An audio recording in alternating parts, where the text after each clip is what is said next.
Hey, welcome. Today, we're diving into the world of manipulation, but we're not talking about some dark, mysterious art. We're going to break it down into a set of psychological patterns that once you see them, you can start to recognize in your own life. We're essentially going to walk through the manipulator's playbook, act by act. So let's dive in. So, is someone pulling your strings? It's a really important question to ask because manipulation is often so subtle, so sneaky. It's everywhere, from the supermarket aisle to the boardroom, even in our closest relationships.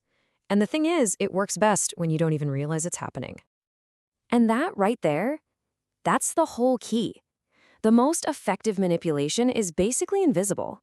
It can feel totally normal, sometimes even like someone's helping you.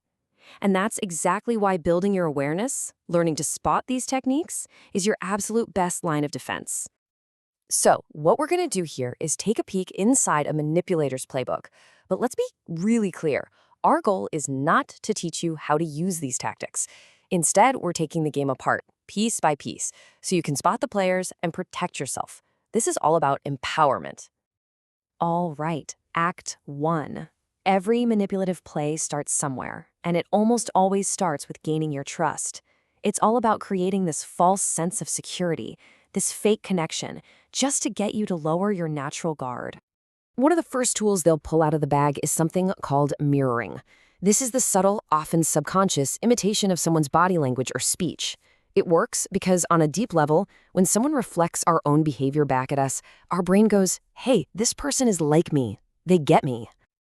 So how does it actually work? Well, it's a step-by-step process.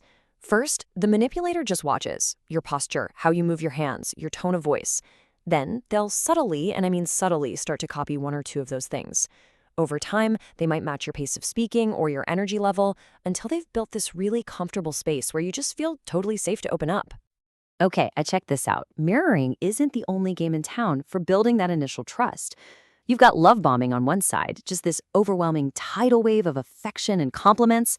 And on the other, you have playing the servant, someone who is just so helpful. They'll do anything for you. They both look incredibly positive on the surface, right?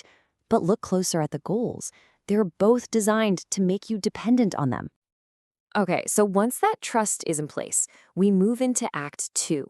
And this is where things start to get, well, a little twisted. Once a manipulator has your trust, they can start to slowly bend and distort your perception of reality. And the biggest, most well-known tool for this is, of course, gaslighting. The name comes from an old movie where a husband literally tries to drive his wife crazy by manipulating her environment. And that's the core of it.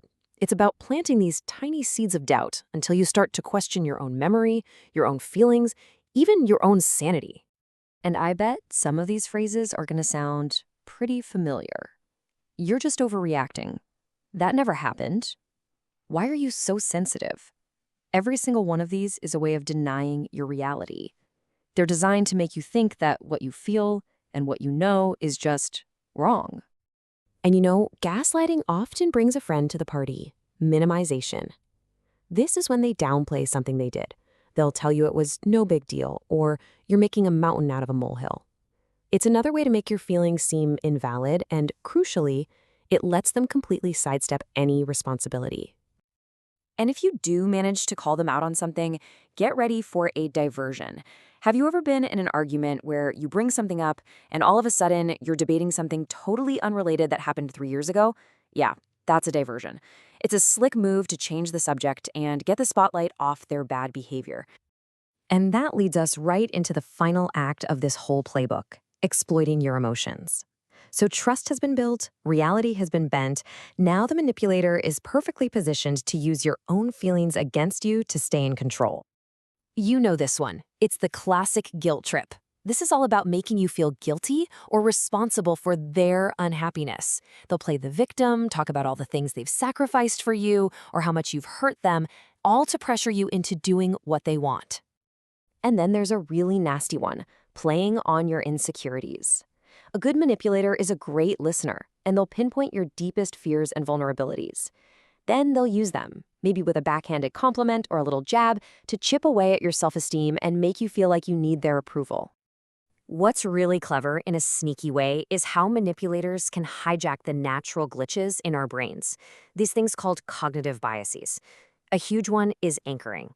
See, our brains tend to latch on to the very first piece of information we hear, the anchor, and use it as a reference point for everything that follows. This chart is a perfect example. A salesperson might start by telling you a car is $2,000.